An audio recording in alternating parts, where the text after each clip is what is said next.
having a product that cuts emissions is not going to scale unless it's economically viable. The emission saving is actually really nice and really important. The actual most important part is it's saving people money, because that is really what's going to allow us to have the impact. The go-to-market is probably one of the most difficult things to really nail and solve, because it's all about human relations and human needs, and how do you get people to do something different to what they're currently doing. You can have a wonderful widget in a lab, and a VC is going to be very reticent in most cases of investing unless you've got what they call the product market fit. You've got to get out there, you've got to sell. As a startup CEO, I've got the product, we've proven it, we're go, go, go. And the people on the other side, they are doing their own job. They have their own priorities. Growing your company is absolutely not their priority at all. Hi, Jane. Thank you very much for joining us today on the podcast. Can you tell us a little bit about yourself and Harvest, your company? Absolutely. And hi, Chris. It's a real pleasure to be here. So I'm Jane Melia. I'm the co-founder and chief revenue officer of Harvest. And we're a company delivering the cleanest heating and hot water for homes, electric solutions that actually cut your bills, cut emissions by about 90%, and are also very grid friendly, which is so important for scalability. So what Harvest does is basically combining heat pumps with heat batteries or thermal batteries, so we can run the heat pump when electricity is clean, cheap and abundant, store that in a hot water tank and deliver all your heating or your hot water whenever you need it. That allows us to reduce your bills, cuts those emissions massively, but also gives that full dispatchability is what they call it from an electric perspective, meaning we're always going to use electricity when it's best for the grid. That means no brownouts, lower costs, no need for highly expensive capacity upgrades. And the key thing I wanted to flag is, and this was an eye-opener for me before founding the company, is heating and hot water are most of the energy that we use in our homes. I'm sitting in the US, it's about 65%. I was working with some partners in the UK, more like 80%, in Germany, 85%. So when you think about the footprint of your home, think about your heating and hot water. That's what we're addressing. Why was it you started the company? Why did you build this product? Talk to me a little bit about that. Yeah, so where to start? Well, first of all, just a little bit of context. I'm a civil engineer, graduate degree in fluid mechanics, found my way from Europe to California a while back and joined the startup world. So I've been working in startups since 2008. And always throughout that time, I'd been asking myself that question, am I going to found my own company? I was very tempted to do it, but I never had the right idea. I had a running whiteboard with lots of bad ideas written on them, or rather ideas that seemed really good for a couple of weeks. And then I was like, no, that's not going to cut it. So then my own house, I have an old gas heating system, gas furnace and gas water system. That system was really old. I mean, I'm talking like 25, 30 years old, and it absolutely had to go. And I was just like, okay, I'll buy a heat pump. And heat pumps, they're almost magical devices. They're moving heat. They're not generating it. So they are so much more efficient than even the top-of-line gas furnace or top-of-line electric resistant. So I was like, yeah, okay, we'll put a heat pump in. And that's when I realized, wait a minute, there is a challenge. Because when do I need to heat my house? Well, at night and in the morning. So I'm going to run that heat pump at night and in the morning. There's no solar electricity available on the grid at that time. So if I really want to, use clean energy, I'm going to have to add a battery. And that just becomes so expensive to do. Yet on the other hand, if we don't add batteries, what are we doing? We're forcing the grid to operate with natural gas or other carbon base loads, which is just not what we intend to do as a society. We have lofty goals for 2030, 2040, 2050, moving to a clean transition. If we can't deliver our heating and hot water for our homes, which is 60, 70, 80% of the energy use of homes, in a clean manner, we won't meet those objectives. So that was a light bulb, which is heat pumps are great, but what we're doing right now is what I call Gen 1 heat pump, and we need to make them better. And that's when the concept of let's take the best of the heat pump, which is the high performance of heat pumps, but let's combine them with a heat battery and make them even better. What I call a Gen 2 heat pump is going to be cleaner, cheaper and more grid friendly than a standard heat pump system. So run the heat pump in the middle of the day. You're able to fully do arbitrage for any time of use rates that you may have. So you save money. We're using mostly solar energy. We can also time it to run when there's wind energy available. So that electricity that we're using is cleaner. The grid doesn't have to have these upgrades to meet a peak load in the morning and at night. So it just ticks a lot of boxes. But we tested this in my home and my bills went down by 40%. And that's when I realized that my list of my whiteboard of ideas to bring to market, this is one where it works. There is a gap in the market because we really look to try and find this solution. And it is saving people money. And that means that if I didn't do this, I would forever regret not having tried. And so that's when we started filing patents. We started, pulling together a team and incorporating the company. And that was, it was actually 2019, so a while back. And then, since then, it's been quite a journey. So last time we spoke, I interviewed you for a white paper that I released last year. Back then, you were the CEO. You're now the CRO. Yep. Tell me a little bit about that change, why that occurred. Yeah, so it's an interesting journey. So we founded the company in 2019. I was a CEO. My background in growing levels of seniority in a number of startups meant that I had the best background for that role. And I really, really loved that role. Raised a fair amount of money. We raised some grants and built the company. And now we're at a growth phase. Harvest is now in hundreds of homes. And what I'm looking for right now is how does Harvest, take the next step up the mountain? And that's when I realized I really wanted to focus on this growth, which I find really exciting. And I was able to recruit somebody, Ken Munson, who has a lot of background in the utility space, in the grid flexibility space, and also in larger growth scale startups. So he joined a couple of months back. He's now the CEO. He's leading the charge from the overall company management as well as the fundraising perspective. And I'm able to really dedicate my time to the growth of the revenue, the growth of the business.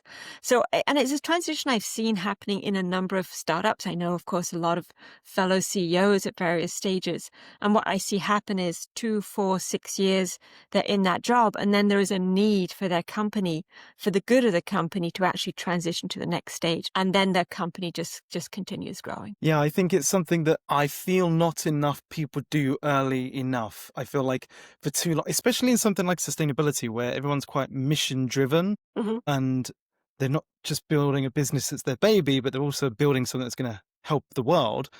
They tend to almost be scared of delegating because no one's going to work as hard as them or anything like that. And so I think definitely for viewers watching, have a think about your business and if it's the right thing to do yet to transition. Getting new tech into homes in general is pretty tough. Climate tech is probably another story. What do you feel like has been the hardest part about actually bringing Harvest to the market? Yeah, I mean, we learn a lot by doing. And certainly, when you start a company, you're often really laser focused on the technology, although you do need to be thinking about, is there a market need for this? Otherwise, it's just a widget, right, that you've got in your garage, which is good. So is there a market need? The go-to-market is probably, I'd say, one of the most difficult things to really nail and solve because it's all about human relations and human needs. And, how do you get people to do something different to what they're currently doing? And that is really, really tricky. And what we're finding is that you can have an end goal and then you have multiple stages to get there. And our stage to get there has been, first of all, let's go through it. First of all, start with pilots. We were able to partner with a local utility who really understood the value of what Harvest gave to that utility. We were allowing them to avoid capacity upgrades, which was a huge amount of money by deploying Harvest systems. So they were like, yep, let's do pilots.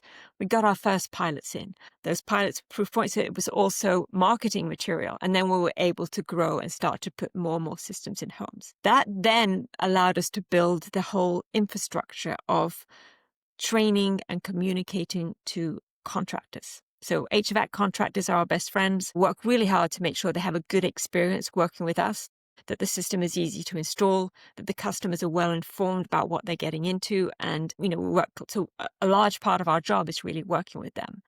So the first step we took, was to start building the retrofit market. Why? Because a homeowner like you or me, if your gas furnace is getting old or your boiler's getting old, you're ready to make a decision pretty quickly. that you say, okay, I can do this in the next month or two, depending on what's happening in my family life. I'm willing to do it. So it's a quick decision. I mean, there are other markets such as the multifamily home sector, which we are now in, but it took us a few years to get into it, or the new home market, which are great market opportunities on paper, but it's going to take you a long time to get in, because you can do, and we are doing. We've done a pilot with KB Home. We absolutely love working with them. They're a very large builder, but you've got to go in with your eyes wide open. They're going to run tests on it for a couple of years before they really scale. And so I'm working on that. We've got the pilots going with KB Home, so we're going to be ready to grow. So I think you've got to pick your first market, and then you're going to take it's a journey to get to the end point of the other markets as well. And we're now at that interesting position where I'd say that the retrofit market, single family homes, is actually going really well. We've got a well-oiled machine. I think we've got good material. We continue to improve on it every day, but that is working really well. And we've now had a few wins in that we've now started doing some large multifamily projects, which is great because we're doing low-income multifamily projects, which I guess is a proof point that what I'm saying about economics is really true. We're doing some low-income multifamily projects here in San Jose, also up in the mountains as well. So proof points that it also works in cold climates. So that's working really well, and we're looking to scale that. And then I alluded to the KB Home project. That's for the longer term, but I'm preparing that today for a longer term future. It is all about the phasing, because you're building a company, and unless you have a really big backer who's going to say, here's enough money to keep you going for 4 or 5 years, which really doesn't happen, you're figuring out, how do I piece together the economics to allow us to grow? And that means, let's get some grants to get started. Okay, I've got the grants. Now I'm going to get a little bit of revenue from sales. And now I've got those proof points. I can go and gaze a little bit more VC funding. And you've always got to be building that puzzle to how are you going to get for the longer term. That means getting revenue in, and that means also proving market traction so that investors are going to invest. Because you can also, and this is something I've learned a lot in multiple times over, is you can have a wonderful widget in a lab, and a VC is going to be very reticent in most cases of investing unless you've got what they call the product market fit. And the product market fit is just so important. And once you've got that, it is, I wouldn't say easy, but it's a lot easier to have those investor conversations, and you're going to have them on better terms than if you have a beautiful widget in a lab. So you've got to get out there, you've got to sell. Is there anything you've tried that hasn't worked out? So, I'd say we're constantly improving what we're doing. The whole lead generation machine, right? Performance marketing is an art, and it's great if you can bring on board to your team, or as an advisor, somebody who really understands that, if you don't have that background yourself. And so really understanding, how do we generate leads? And how do we generate leads that are going to be of good quality? And how do we put the right metrics in place? And how do we fine-tune our messaging and our advertising and our communication to make sure that we're communicating appropriately to customers who are in a position to actually make that change happen? So we have learned a lot about communication and lead generation. I've now got really strong team, great expertise, people who are just so much better at that than I am, who are able to turn the levers and make sure that our messaging is going out appropriately. And also just learning from an investor side, that's also a journey. And I've been in startups for a long time, so I've seen the investor journey, but it's not until you're actually in the driver's seat of having to do it that you realize quite how involved it is. At one of my earlier companies, Sole Focus, I remember chatting to the chief revenue officer who was actually responsible for fundraising in that company, and I congratulated him on raising a round. He said, "Yeah, I just closed a round. You know what? Next month, I'm starting on the next round." And that for me was eye-opening. And now I really realize what it is, right? Your brain is always around fundraising. And that is very, very difficult. And it can be fun and exhilarating in some ways, but it also can be very hard. It is, my experience, and I think I'm not alone, is you're going to ask 100 people before you get to yes. And each one, you think you've got a really strong case, and you're going to get a lot of no's.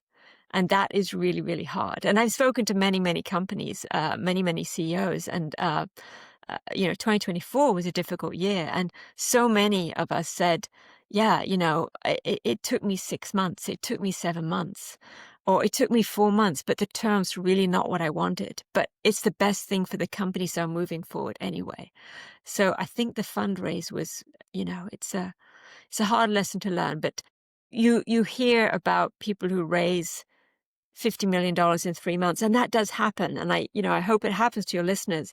But for most of us, it's much harder than that. Where do you feel like there might be the biggest challenge or the biggest friction in traction coming up over the next year or two? So, we've got really good product market fit. Our customers, we've got a net promoter score of about 85, whereas Wow. the average in the industry is about 40. What that means is the product really works. It reduces their bills. It's very comfortable. We also have a lot of interest and support from utilities and grid operators. We are able to flex load. We can fully flex at 2/3 or even 80% of the energy load to whatever time of day makes the most sense from a grid perspective. So we've got a lot of that momentum. I think the hardest thing is that our time scale may be very different to the time scale of the people and the partners we're working with. As a startup CEO, I've got the product, we've proven it, we're go, go, go, right? We're ready to scale. And for the people, on the other side, they are doing their own job. They have their own priorities. Growing your company is absolutely not their priority at all. It's meeting their need. And meeting their need, what is that going to encompass? Well, it's often going to encompass, I'm going to do one project. I might do a project of 40 homes, but then I'm going to wait 6 months before I do the next one. Or utility, this is great. We want to run some tests. We as utility need to make some changes. We need to, we're doing a reorganization. There's so many things happening in their lives which delay it. And so what that means is the timescale of the startup founder is often very different to the timescale of the folks you're working with. And really the best solution is just to make sure you have a really large funnel of people you're talking with.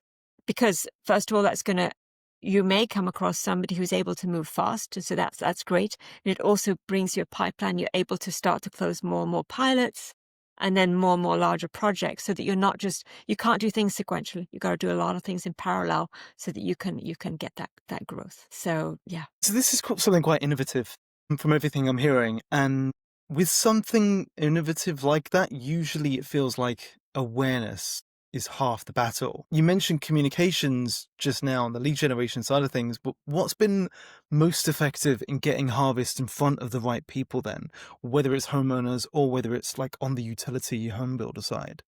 Yeah, so there are many things, but let's start with the network. So we always say you've got to network. I would say you've got to network. And, when I think about Harvest's journey, I honestly cannot say which is the contact that got me to my first grant, which is the contact that got me to my first investor, because it was Joe Bloggs introducing me to Sally, who introduced me to Fred, who introduced me to so on. And then it happened.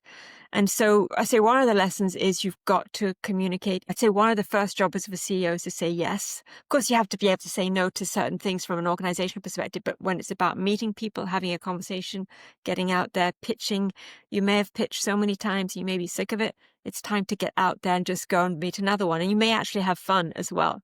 So it's really important to say yes, meet people, tell your story and communicate. So that's the key thing. So meeting as many people as possible is probably the biggest thing, because that has, when I think about how do we get the project with KB Home, it was an introduction. And so saying yes and saying what your value proposition is and being clear about what it is allows you to get in front of people. And one of them one day will say yes and ask you for a pilot.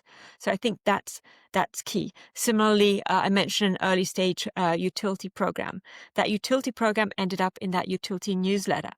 That newsletter was distributed to thousands of local people in the community. That got us hundreds of people saying, I'd like to find out a bit more.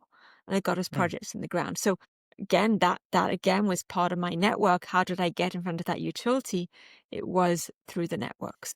You've got to make sure you communicate what you have and reach out to people who can really say, you need to speak to so-and-so. I'll make that email introduction. So that was for how we got started. I'd say HVAC is very much a local business. Harvest is getting known more broadly. It's showing up and being at those local events as well. And, a lot of our customers are pretty happy with the system. So they're saying, I'm willing to do a block party. I'm willing to open my house up to my neighbors. And so we go along, we support that. But we are seeing, the sales team is saying, you do all that and it's blocking and tackling. But the sales team is saying, but the foundational awareness at the national level, each conversation is getting a little bit easier because the awareness is growing progressively. And so it just does get progressively easier, but you just have to keep building that foundation. I like that. So there's two things there. The first one is you mentioned about how you need to keep pitching, and there'll be a point where you just don't want to anymore and you've got to pitch and you will get it. I was having a conversation with one of my mentors recently about how if it takes like 100 no's to get to a yes, then your goal can't be to get to the yes. The goal has to be to get those 100 no's as quickly as possible and then keep doing that because that's what's going to get you there. Well, yeah. Be careful, right? You've got to go for each of those no's as though you're going for a yes. You're going for each one as though you're going for a yes. And there's a ton of free work to be done because there is a risk, right? If you go out to investors and you're not quite ready, you're not quite mature, first impressions, we all know they matter a huge amount. And it's very difficult 2 months later to say, oh, I told you that story 2 months ago. My story is now changed. You got to go with your best story possible. So it is, yes, you got to understand that there may be many no's. I hope that you and the people listening get to a yes after 10 or 20, but it may be 100. The other part there was around the brand awareness. It feels like there's a lot of, and I can see why. It's because we're now no longer in a zero interest rate environment where marketing spend is all about growth and performance marketing now and kind of leaves brand awareness to the side. But I think what a lot of people fail to remember is that brand awareness lowers the customer acquisition cost, makes those sales conversations easier. It lowers and shortens the sales cycles because it educates. So I think it's almost like a force multiplier for everything else. It absolutely does. And I know that you and I, since we started chatting, you've seen us change our whole brand, bring on really strong, Trent Walby working on the brand perspective, really strong on communications and really work that. And yes, I talked about performance marketing being really important, but about 60 to 70% of our leads are coming now through direct, through organic. That means that we're getting that strong brand awareness. And so we're able to really target those ad dollars to the rest to boost it. So you have to work both. And the brand is a longer term effort, but it does start to pay off. You go from 20, 30, 40%, 50% organic, i.e. people coming in because they've heard your name and they're doing a search on your name. That just really helps, and it keeps your costs down. Absolutely. What have you learned about the journey for customers from curiosity to actually committing to it? What tends to build that confidence? What tends to educate them best? So for us, it's the customer testimonials. Other people, having information on what the journey other people have gone through and them talking about their savings, them talking about the installation experience, them talking about, what they like about the system, So we have, written documentation on that. We also have some really fun videos of folks saying, all my neighbors put in heat pumps and their bills went up, my bills went down. That is a really nice nugget of information that just is so reassuring to our potential customers that, I can electrify my home and I can save money at the same time. That's good. So yeah, I think the customer testimonial. So of course, what that means is, get customers and then, obviously your job is to really delight the customer, right? That's really make sure you have a product that people like and love. And then you can go to those customers and say, well, tell me what's not good about the product because I want to make it better. But also, just tell us about your journey and, would love to be able to share that with other potential customers. As you said, I've seen your brand change since we first started speaking. Everything from the website itself to the messaging, the value proposition you had and stuff like that. What's been the hardest part of telling that story in a way that clicks with everyday people? Yeah, I think the challenge is the technology can be complex and you don't want to lose people in the technology. That's our problem, not their problem. But on the other hand, we have to be able to communicate the why. And just going to somebody saying, hey, we've got a heat pump system and this one is going to actually reduce your bills quite dramatically, and it's going to cut your emissions by about 90% compared to gas, more than any other system, and it's going to be more grid flexible. That's a lot of lofty things that I've just said there. And so we need to be able to back it up by saying, why is it different?